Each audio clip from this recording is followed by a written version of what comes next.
하나님이 말씀하시면 그대로 이루어지는 나라. 원래의 하나님의 나라는 그런 모습이었습니다. 하나님을 대적하는 어떤 세력도 있을 수 없는, 하나님의 말씀이 그대로 이루어지는 그런 세상이었습니다.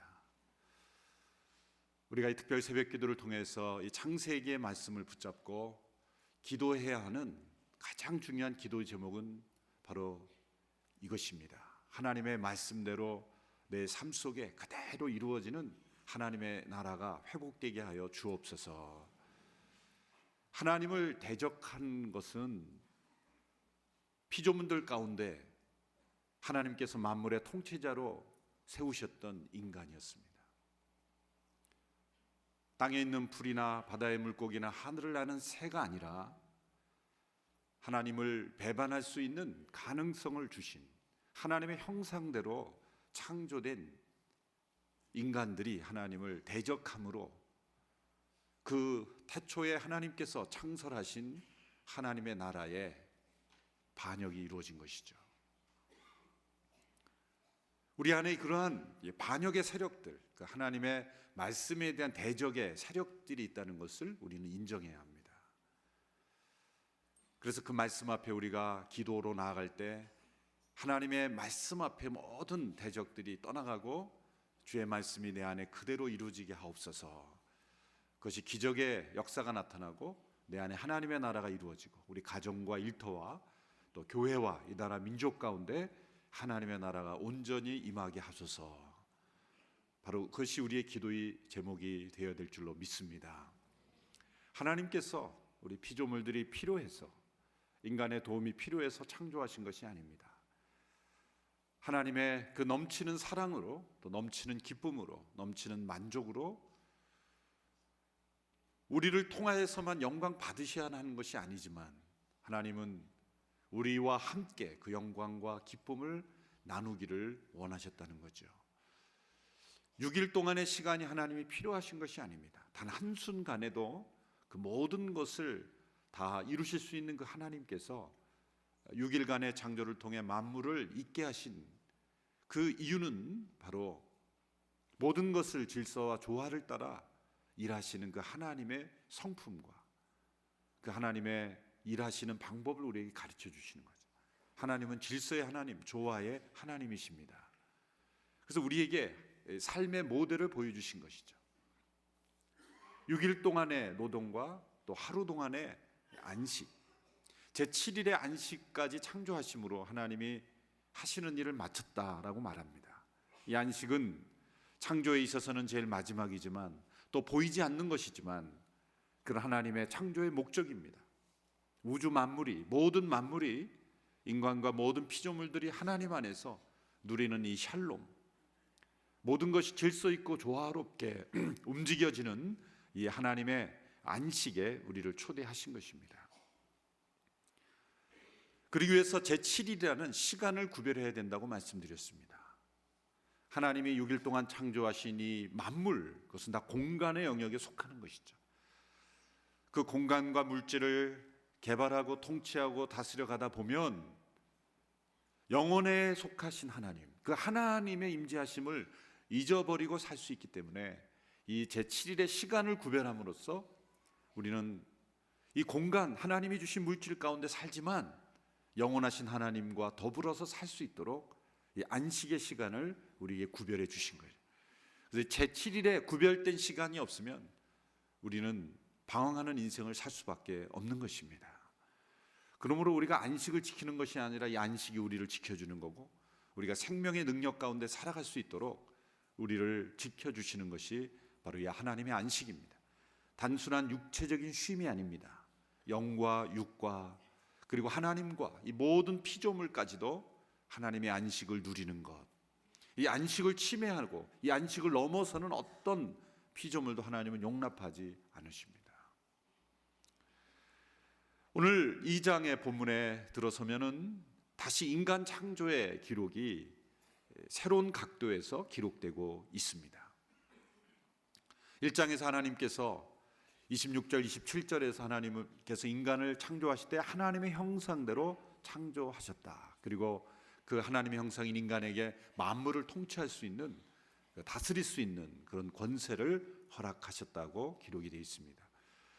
근데 2장 본문 2장 4절부터 오늘 본문 이하에 보면 인간을 창조하신 그 방법과 그 의미를 새로운 각도에서 부연해서 설명해 주고 있습니다. 성경을 비평적으로 보는 사람들은 1장에도 인간의 창조의 기록이 나오고 또 2장에도 이 창조의 기록이 나오는 것을 볼 때 서로 다른 시대에 다른 사람들이 기록한 것을 편집해 놓았기 때문이다. 그러므로 이 다른 것들은 서로 해체시켜야 된다.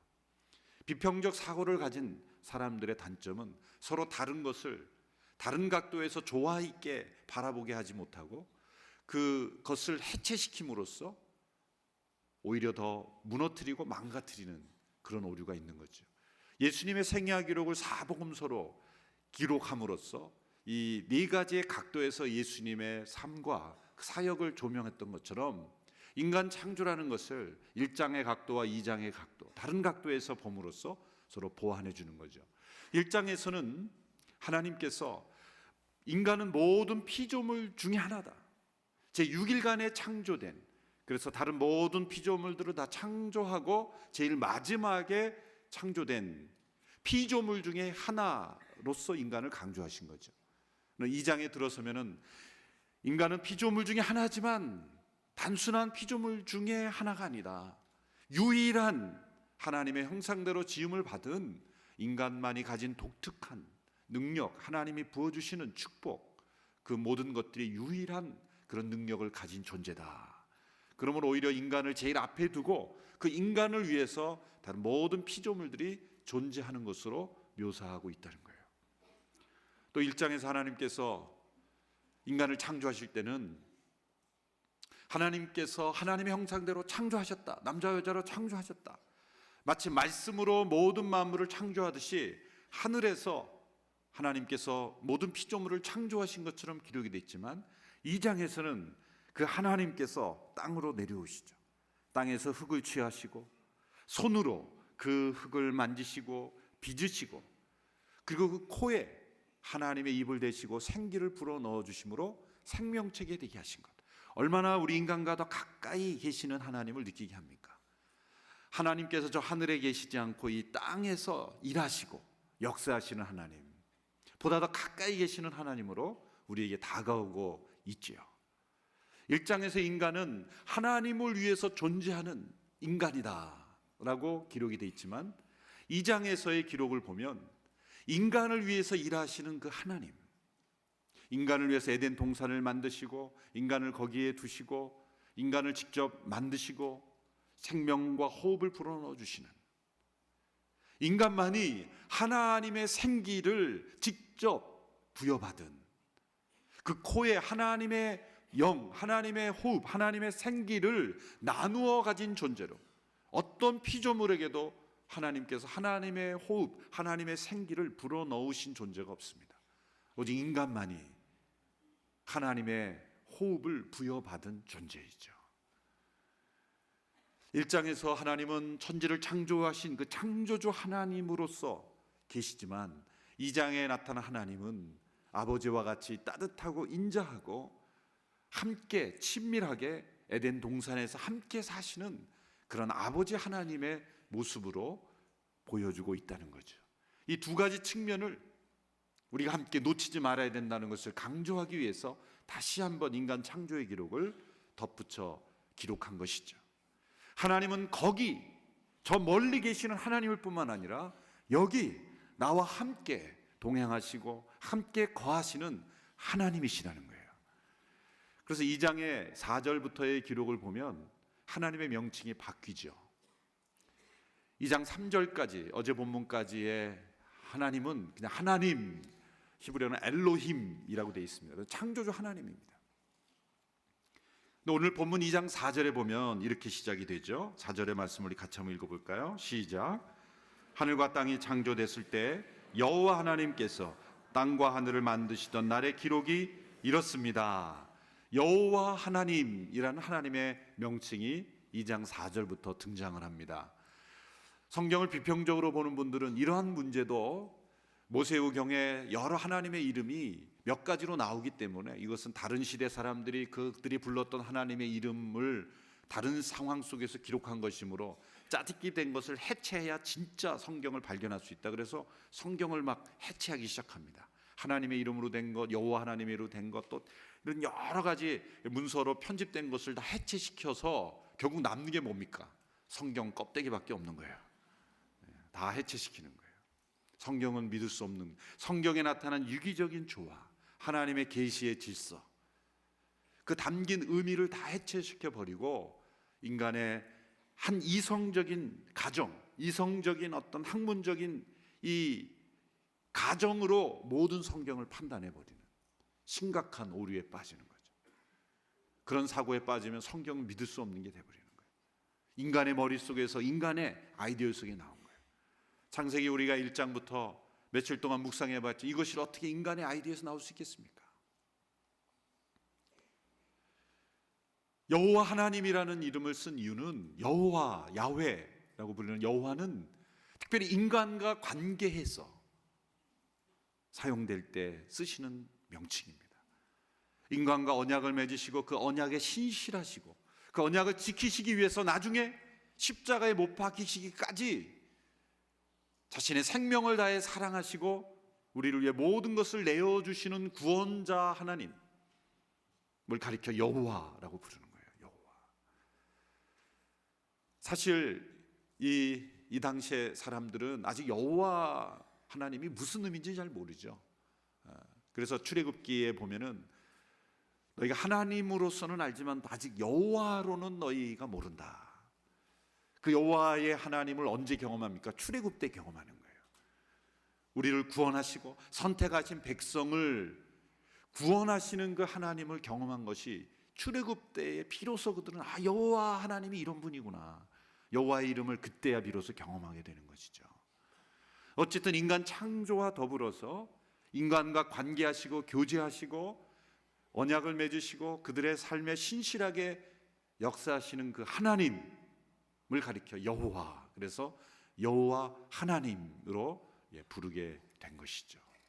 훨씬 더 인간과 가까워지시는 그 하나님을 우리가 볼 수가 있는 겁니다.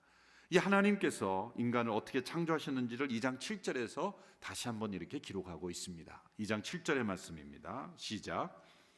여호와 하나님께서 땅에서 취하신 흙으로 사람을 빚으시고 그 코에 생기를 불어넣으시사 사람이 생명체가 됐습니다.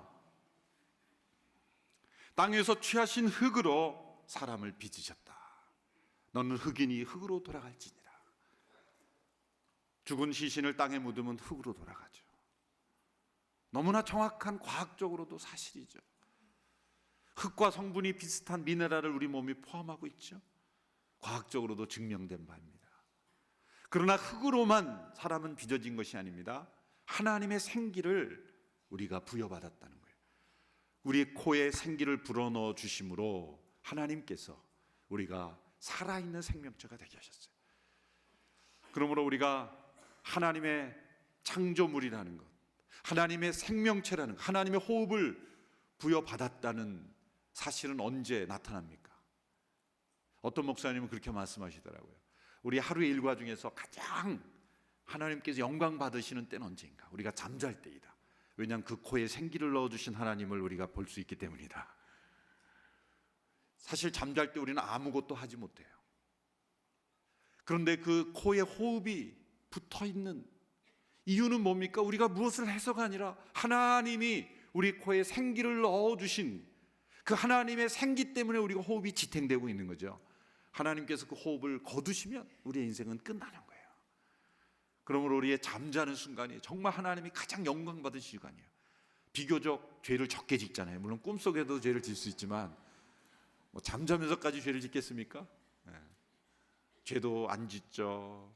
그 코에 생기를 넣어주신 하나님을 찬양하죠. 가끔 코에서도 소리로 하나님을 찬양하죠. 코 고는 남편을 두신 우리 성도 여러분, 코에 생기를 넣어주신 하나님을 찬양하시기 바랍니다. 하나님의 임재가 가장 나타나는 그 순간이죠. 우리 코에 생기를 보는 살아있는 생명체가 됐다. 그러면 우리는 하나님의 생기가 없으면 살아갈 수 없는 존재죠. 하나님의 생기, 우리는 물질이 아니라 영의 존재인 것입니다. 날마다 하나님의 생기를 공급받는 그 방법이 뭡니까? 기도죠. 하나님의 말씀과 기도 가운데 우리는 하나님의 생기로 늘 우리가 새롭게 되는 역사가 있게 될 줄로 믿습니다. 이렇게 하나님께서 직접 창조하신 인간을 직접 만드신 에덴 동산에 두셨습니다. 에덴 동산에 두셨습니다.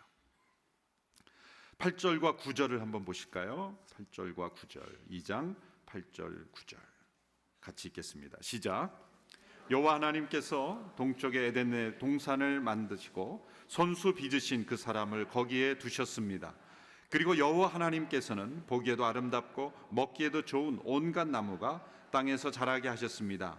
동산 한가운데는 생명나무가 있었고 선악을 알게 하는 나무도 있었습니다.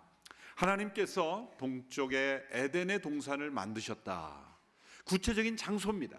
에덴은 실제 존재했던, 에덴 동산의 이야기는 신화가 아니라 실제 존재하였던 지구상의 어느 한 곳에 있었던 것입니다. 그것이 도대체 어디에 있었는가? 그 뒤에 나오는 강에 네 강이 나오는데 비손, 기혼, 티그리스, 유프라데스, 이 네 강이 에덴으로부터 흘러나왔다고 하는데 여기서 현재까지의 그 이름이 남아있는 것이 티그리스와 유프라데스. 강은 지금도 있죠. 근데 그 강이, 지금의 강이 그 강이 있는지는 정확하게 얘기할 수 없어요. 왜? 노아 홍수 때 지구가 대격변될 때 완전히 형태가 바뀌었기 때문에 이 지명만 남아있는 건지 아니면 그 강의 원료가 아직도 남아있는 건지 알 수는 없습니다. 과학적으로는 그것은 우리가 증명할 길이 없어요. 그러나 이름이 남아있는 것을 볼 때 무엇인가 근거 있는 그런 면은 충분하다. 지구 전체가 에덴 동산이 아니었다는 거예요. 지구 전체 가운데 일부분을 하나님께서 에덴이라 명하시고 그리고 그곳에 온갖 좋은 나무와 먹음직스러운 열매를 두시고 인간을 거기에 두셨다는 거예요. 그런데 5절과 대조가 되죠. 5절에 보면 이렇게 되어 있습니다. 여호와 하나님께서 아직 땅에 비를 내리지 않으셨고 땅을 일굴 사람도 없었으므로 들에는 풀이 아직 없었고 땅에는 풀조차 나지 않았습니다. 대신 안개가 땅에 솟아나와 온 땅을 적셨습니다. 자, 8절 9절에 나타난 에덴 동산은 먹을 것도 많고 풍성한 나무가 있고 그리고 강이 흘러내리고 그런 모습인데 5절에는 아직 비가 내리지 않고 일굴 사람도 없으므로 풀조차 나지 않았다. 이게 어떻게 된 겁니까? 하나님께서 에덴 동산을 만드신 까닭은 그 에덴 동산을 경작하는 것으로 시작해서 이제 아직 풀이 나지 않는 그런 아직도 개발되지 않는 지구의 모든 땅을 그 인간들이 개발하고 경작하고 하나님이 만드신 이 자연 속에서 통치하는 기쁨을 누리게 하시기 위한 거예요. 에덴 동산대로 다 만들어라가 아니라 하나님이 샘플을 보여주시고 그 에덴 동산에서 뭘 배우는 겁니까? 아, 씨앗을 심으면 열매가 나는구나 라는 걸 체험하고 그 씨앗을 다른 곳에도 심고 계속해서 그 전 하나님이 만드신 모든 세상을 에덴 동산처럼 꼭 똑같이 만들라는 건 아니지만 창의적으로 또 다른 에덴을 만들어가는 일을 하나님께서 주셨다는 거예요. 경작의 사명을 주신 거죠. 그래서 15절에 이렇게 되어 있습니다. 15절 말씀 같이 읽습니다. 시작. 여호와 하나님께서 그 사람을 데려다가 에덴 동산에 두셔서 동산을 일구고 지키게 하셨습니다. 하나님께서는 하늘과 땅에 있는 모든 것이 지으신 그대로 존속되는 걸 원하시는 분이 아니에요. 하나님은 지루한 것을 못 견디하십니다. 하나님은 굉장히 재밌으신 분이에요. 창의적이신 분이에요. 새로운 것을 추구하시는 분이에요. 그래서 지으신 그대로 만물이 유지되는 것이 아니라 거기서 씨앗이 열매 맺고 나무가 태어나고 이 아담과 그 후손들이 그 땅을 경작함으로써 제2, 제3의 에덴을 계속 만들어 가시는 일종의 모판으로 에덴 동산을 주신 거죠. 그 씨앗에서 태어나는 새로운 어떤 생명체의 그 놀라운 그 기쁨과 즐거움을 맛보게 하시기 위해서 하나님께서 그 에덴에 그 인간을 두신 거예요. 여러분, 에덴 동산은 그냥 먹고 노는 곳이 아니었습니다. 먹고 자고 쉬는 곳이 아니라 일이 있는 곳이었어요. 노동이 있는 곳이었어요. 태초에 하나님 나라, 하나님 나라의 원형에서의 노동은 인간에게 고통을 주는 것이 아니었습니다. 이 노동이 인간에게 고통이 된 것은 타락 이후에, 하나님을 배역한 이후에 땀을 흘려야 되고, 땅이 엉겅퀴를 내고 심은 대로 거두지 못하게 되고, 땅이 반역을 하는 우리의 노동이, 신성한 노동이 기쁨이 아니라 고역이 되고 고통이 된 것은 타락 이후예요. 태초에 하나님의 나라의 원형에서는 노동은 기쁨이었습니다. 에덴이라는 그런 이름의 뜻도 기쁨이라는 의미예요. 기쁨의 동산이에요. 그러므로 우리가 하나님의 나라가 회복되면 어떤 일이 일어나는지 아십니까? 노동이 기쁨이 됩니다. 일이 귀찮고 하기 싫은 것이 아니라 노동이 기쁨이 되고 감사가 되는 거예요. 그게 하나님의 나라가 내 안에 회복되는 역사가 일어난 거예요. 신약에도 보면 그런 말씀이 있죠. 일하기 싫거든 먹지도 말라. 그 말은 사람들은 꼭 일을 부려먹을 때 그렇게 그 말씀을 하는데, 그 말은 진정한 하나님의 나라는 일이 고통이 아니라 기쁨인 것이다. 여러분, 우리의 삶에 많은 일을 해야 되지만 이 세상에는 어쩔 수 없이 우리가 노동을 통해 우리의 육체가 약화되기도 하고 또 하기 싫은 일도 있고 그렇습니다. 그 하나님의 말씀이 내 안에 임하고 하나님의 나라의 원형이 내 안에 회복이 되어 가면 노동은 고역이 아니라 기쁨이 될 줄로 믿습니다. 천국에는 노동도 없고 일도 없다고 생각하지 마십시오. 우리가 다시 들어가서 하는 것의 땅에도 일이 있어요. 이 땅에서는 일할수록 잘못되고 꼬이고 뭔가 문제가 많지만 저 천국에서는 일할수록 기쁨이 생기는 거예요. 에덴의 그 기쁨과 그 감격의 노동의 그 놀라운 축복이 회복되는 것이죠.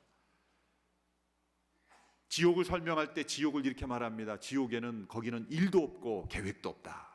그러므로 거꾸로 말하면 새하늘과 새 땅에는 일도 있고 계획도 있다는 거예요. 이 땅에서 지옥처럼 살려면 어떻게 됩니까? 일도 안 하고 계획도 안 하고 살면 되는 거예요. 노동이 기쁨이 되었던 그런 나라, 온 세상을 하나님 만드신 에덴 동산처럼 그리고 또 다른 에덴으로 바꾸어 가는 그런 일을 하나님께서 주신 거예요. 그런데 하나님께서 이렇게 참 만들어 놓으신 에덴에서 먹고 싶은 대로 먹고 그리고 일하고 싶은 대로 일하는 것만 있었다면 얼마나 좋을까요? 그러니까 하나님께서는 긴장감을 불러일으키는 말씀을 주십니다. 너무나 중요한 말씀, 16절 17절의 말씀입니다. 우리 같이 한번 읽어보겠습니다. 시작. 여호와 하나님께서 아담에게 명령해 말씀하셨습니다.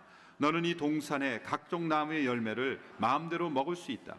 그러나 선과 악을 알게 하는 나무의 열매는 먹지 마라. 그것을 먹는 날에는 내가 반드시 죽을 것이다. 그 유명한 선악을 알게 하는 나무를 금지하신 선악과 명령입니다. 자, 하나님께서 인간을 하나님의 형상대로 창조하셨고 통치권을 주셨고 자유의지를 가진 존재로 창조하셨고 에덴 동산을 만드시고 그곳에 거하게 하셨고 모든 것을 다 마음대로 먹게 하셨고 그리고 마음대로 일하게 하셨고 하고 싶은 대로 살게 하신 거예요. 무한대의 자유를 주신 거예요. 그런데 단 한 가지의 금지 명령을 주십니다. 단 한 가지의 금지 명령. 동산에 있는 모든 나무의 실과를 내가 먹고 싶은 대로 임의로 먹되 동산 한가운데 있는 선악을 알게 하는 나무의 실과는 먹지 말라. 무한대의 자유, 거의 무한대의 자유죠. 단 한 가지의 금지 명령을 제외한 이 거의 무한대의 자유와 무한대의 선택과 무한대의 일을 주시고 단 한 가지의 금지 명령만 주셨다는 거예요. 이 한 나무에 얼마나 하나님께서 기가 막힌 섭리와 계획을 넣어두셨는지, 그것을 우리가 잠시 이 시간을 통해서 살펴보도록 하겠습니다. 하나님은 이 명령으로 아담을 시험하신 거죠. 지금 아담에게는 놀라운 통치권이 있습니다. 또 하나님의 형상대로 지음받은 자유의지가 있습니다. 그 자유의지는 위험한 것입니다. 왜? 하나님을 대적할 수도 있기 때문에. 하나님을 사랑할 수도 있고 순종할 수도 있지만 하나님을 배역하여 불순종할 수도 있는 그 가능성, 그 위험을 포함한 자유였습니다. 완전한 자유였습니다. 인간을 기계적인 존재로 만들지 않으시기 때문에 하나님을 배역할 수도 있는 가능성을 가진 자유의지, 그 자유의지는 아직까지는 위험한 거예요. 그러면 그 하나님께서 주신 통치권과 자유의지가 위험하지지 않고 하나님이 주신 축복 가운데 누리려면 뭐가 필요한 거예요? 훈련이 필요한 거예요. 시험이 필요한 것입니다. 아담은 하나님의 형상대로 지음을 받았지만 아직 하나님을 온전히 알지 못합니다. 흙으로 지음을 받았고 하나님의 생기를 부여받았지만 자신이 왜 존재하게 되었는지, 자신에게 주어진 능력이 어떤 능력인지, 자기가 무엇을 위해 살아야 될지, 그 모든 것을 깨닫고 하나님의 창조하신 목적대로 인간이 살아가기 위해서는 훈련이 필요하고 시험이 필요하고 교육이 필요했던 거예요. 그 교육의 교보제로, 그 시험의 도구로, 그 훈련의 도구로 하나님께서 만드신 것이 선악을 알게 하는 나무 한 나무를 금지하신 명령인 겁니다. 그 명령을 통해서 인간은 하나님을 알아가게 만드신 거예요. 두 가지 중요한 의미가 있습니다. 첫째로 하나님께서 이 나무를, 열매를 먹지 말라고 금지하심으로써 하나님께서는 아담으로 하여금 그 하나님의 절대 주권, 그 하나님의 절대 통치권 앞에 대면하게 하신 거예요. 하나님이 인간 아담을 창조하시고 만물을 다스리게 하셨어요. 대리인으로서, 청지기로서 통치권을 부여하셨어요. 그런데 만일 한 가지 금지 명령이 없으면 인간은 자신이 전능한 존재로 착각할 수가 있어요. 자기보다 높은 권위에 있는 하나님의 권위를 잊어버릴 수가 있어요. 내가 가진 이 권세와 능력이 하나님께서 나에게 부여해 주시고 맡기신 청직이라는 것, 나는 주인이 아니라 종이라는 것, 청직이라는 것을 잊어버릴 수가 있다는 거예요. 너는 청직이기 때문에 내가 시키는 대로 해. 너는 어떤 결정을 내리든지 나한테 다 와서 결제 맡아야 돼. 그렇게 말씀하지 않았어요. 나무 하나하나 이름 질 때 나한테 결제 맡아. 넌 청직이니까, 너는 종이니까 너 마음대로 하면 안 돼? 하나님이 얼마나 구차해 보입니까? 그렇죠? 우리 하나님 얼마나 위대하십니까? 다 맡기셨어요. 마음대로 해라. 이름을 뭐라 붙이든 뭐 코끼리라 부르든 개라 부르든 나는 신경 안 쓴다. 너 마음대로 해라. 무한대의 자유를 다 주시고 그래, 한 가지만 기억해라. 한 가지만. 내가 너를 지었다는 것만 기억해. 그러면 너 하고 싶은 대로 해. 얼마나 스케일이 크신 하나님이에요. 그렇죠? 모든 걸 다 마음대로 할 수 있게 했었어요. 마음대로 다스리고 마음대로 통치하고 마음대로 일하고 마음대로 먹고. 그러나 이거 하나만 먹지 마. 그러면 내가 너의 통치권을 인정할게. 아담이 자신에게 부여된 통치권을 마음껏 누릴 수 있는 단 한 가지 조건은 그것만 먹지 않으면 돼요. 여러분 얼마나 쉬운 거예요. 그렇죠? 얼마나 쉬운 거예요. 하나님이 어렵게 해놓으셨어요? 아닙니다. 하나님 너무나 쉽게 하나님의 모든 권한을 다 부여하시고 단 한 가지만 금지하심으로 그 나무를 볼 때마다 하나님의 주권을 인정하게 하신 거예요. 그래서 동산 한가운데 두신 이유가 거기에 있는 거예요. 오고 가며 볼 수 있게, 가장 잘 보일 수 있게 매일매일 대면함으로써, 그렇지, 먹지 말라 하신 하나님이 계시지, 나는 모든 것을 할 수 있는 전능자가 아니다, 나는 주인이 아니다, 나는 청지기이다, 나는 부여받은 권위를 가지고 일하는 청지기일 뿐이다. 여기서 우리는 우리 인간의 위치를 잘 깨달을 수가 있습니다. 여러분 우리에게 부여된 많은 능력이 있어요. 권한이 있어요. 특별히 리더십들은 많은 그런 지위가 있죠. 권한이 있죠. 움직일 수 있는 그런 능력들이 있죠. 모든 능력과 권위는 다 하나님이 주신 것이라는 거예요. 부모의 권위도 하나님이 주신 권위예요. 내 자식이 아니라 하나님의 자녀입니다. 그러므로 우리 모두는 권위의 청지기가 되어야 합니다. 권위의 청지기. 저는 리더십이라는 단어보단 권위의 청지기다. 우리가 어떤 위치, 어떤 권위를 가졌든지 그 권위의 주인은 하나님이시다. 그걸 인정하는 사람은 보다 더 많은 권위를 하나님께서 누리게 하세요. 심지어는 만물을 통치할 수 있는 권세도 주실 줄로 믿습니다. 하나님의 권위를 인정하는 사람에게 하나님은 이 세상의 권세를 맡기십니다. 그게 예덴 동산에 나타난 하나님의 나라의 원리입니다. 그러나 하나님의 권위에 도전하는 사람은 있는 권위도 다 뺏으십니다. 둘째로 하나님께서 이 한 가지 나무의 열매를 금지하심으로 의도하신 것은 인간에게 주어진 이 자유의지, 하나님의 형상대로 지음받았기에 완전한 자유의지를 가지고 하나님을 사랑하는 것을 선택하는, 이 자발적으로 하나님께 순종하는 그런 선택을 통해 영광받기를 원하신다는 거예요. 믿지 않는 분들은 이 선악을 알게 하는 나무의 기록을 들으면은 하나님을 원망하고 하나님께 책임을 전가해요. 하나님이 만들지 않으셨으면 될 일을 하나님이 만드셔놓고 왜 먹었느냐, 죽어야 되냐 그러냐는 거예요. 먹으면 안 되는 거면 만드시지 말아야지. 또 만드셨더라도 창고에 보관하시면 될걸. 경찰 천사를 배치해서 금지 못하게 하면 될걸. 고압전류를 흐르게 해서 접근 못하게 하면 될걸. 유리상자에 넣어서 들어오지 못하게 하면 될걸. 왜 가운데에 두시고 먹었느니 안 먹었느니, 먹었으니 죽어야 하나님 너무 치사하게 열매 하나 갖고 그러시냐는 거예요. 감동이 되십니까? 감동되시면 안 돼요. 그 질문의 허점을 알아야죠. 첫 번째는 하나님의 절대 주권을 인정함으로써 우리에게 주어진 통치권이 보존되게 하기 위한 거예요. 두 번째는 뭡니까? 우리의 자유의지는 훈련되지 않았다는 거예요. 하나님을 사랑할 수도 있고 하나님을 배반할 수도 있지만 자신의 인격적인 결단을 통해서 하나님을 사랑한 편을 선택하면 어떻게 되는 거예요? 하나님이 영광 받으시는 거예요. 그리고 우리의 자유의지가 훈련되어 가는 것입니다. 훈련되어 가는 거예요. 사랑이란 자발적인 의미가 있는 거예요. 강요된 사랑은 존재하지 않습니다. 진정한 사랑인가 아닌가는 자원함이냐 자발적이냐에 달린 거예요.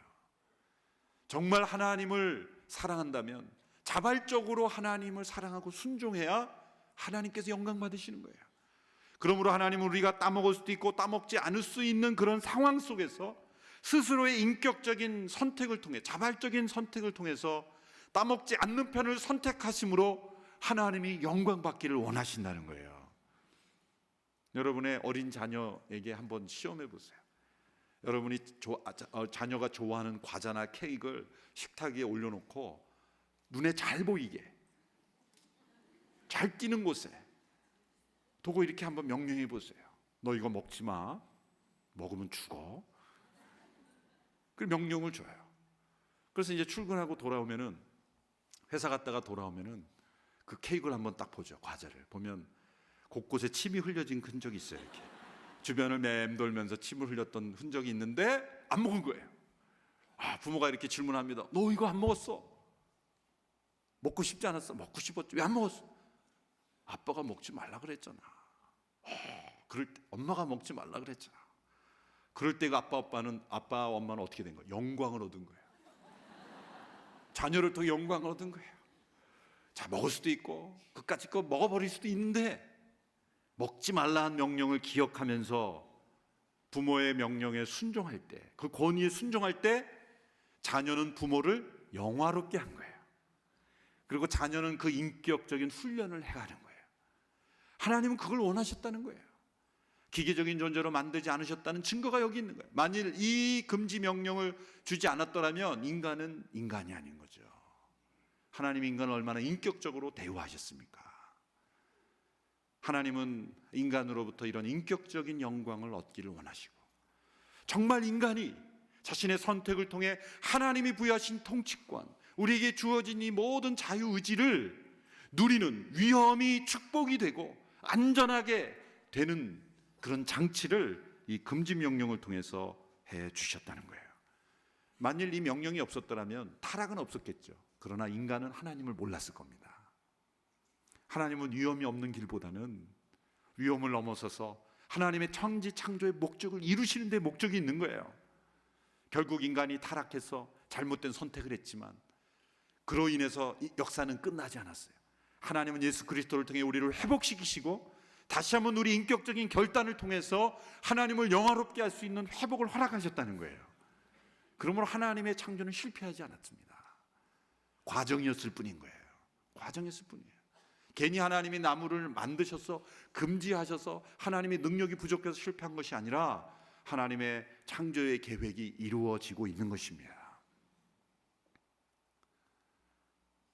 인간이 선택의 자유를 잘못 사용하면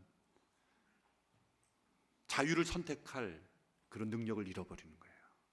자유를 잘못 선택한 거예요. 그러면 선택의 자유를 잃어버리는 거예요. 이제 3장에 가서 이제 아마 다음 주 월요일 정도에 될 텐데 타락의 과정 3장에서 자세히 살펴보겠습니다. 하나님께서 아담에게 이 명령을 주신 것은 아담 한 사람에게만 주신 것이 아닙니다. 어떤 사람은 아담 안에서 모든 사람이 죄를 범했다, 죄인이다 말하면 나는 죄 진 적 없습니다. 나는 그 열매 먹어본 적이 없습니다. 무슨 맛인지도 모릅니다. 라고 주장한 분이 있어요. 그런데 아담에게 명령하셨습니다. 하와도 없었을 때, 아직 창조하기 이전에 이 명령을 주신 이유는 뭡니까? 아담이 대표자라는 거예요. 만일 이 자손들이 있을 때 그 명령을 주시면 아담이 대표자가 아니죠. 여러 사람 중에 한 사람으로 준 거예요. 그러나 아직 자손이 없을 때, 아직 하와가 창조, 이제 내일 본문에서 하와가 창조되는 본문이 나오죠. 하와도 존재하지 않았을 때 이 명령을 주시는 뭡니까? 인류의 대표자로서, 인간을 모든 대표한 존재로서, 실제적인 대표로, 그리고 하나님과의 약속의 대표로서, 언약의 대표로서 이 명령을 받은 거예요. 그러므로 아담이 범죄하고 배역한 때에 우리 모두도 다 아담 안에서 함께 이 명령을 어기게 된 것입니다. 에덴은 최초의 하나님의 나라였어요. 하나님이 주권을 가지시고, 그러나 이 통치권을 인간에게 맡기신, 그러나 주권은 인간에게 있지 않고 하나님께 있는 거예요. 그리고 아담과 하와가 하나님의 백성이 되어서, 그리고 에덴이라는 구체적인 장소에서 이루어가는 하나님의 나라, 그리고 그 에덴뿐만 아니라 모든 세상도 그렇게 하나님의 통치권을 대리한 인간이 세상을 아름답게 경작해가는 하나님의 나라를 꿈꾸셨던 것입니다. 이런 나라가 그리스도 안에서 우리에게 회복된 줄로 믿습니다. 오늘도 하나님의 나라의 백성으로 하나님의 통치권을 가지고 하나님의 주권을 인정한 자로 우리 모든 자유의지로 하나님을 사랑하는 선택을 하는 하나님의 형상대로 지음받은 인간으로 오늘 우리의 삶이 하나님의 나라로 이루어져가는 우리의 삶이 되기를 주님의 이름으로 축원합니다.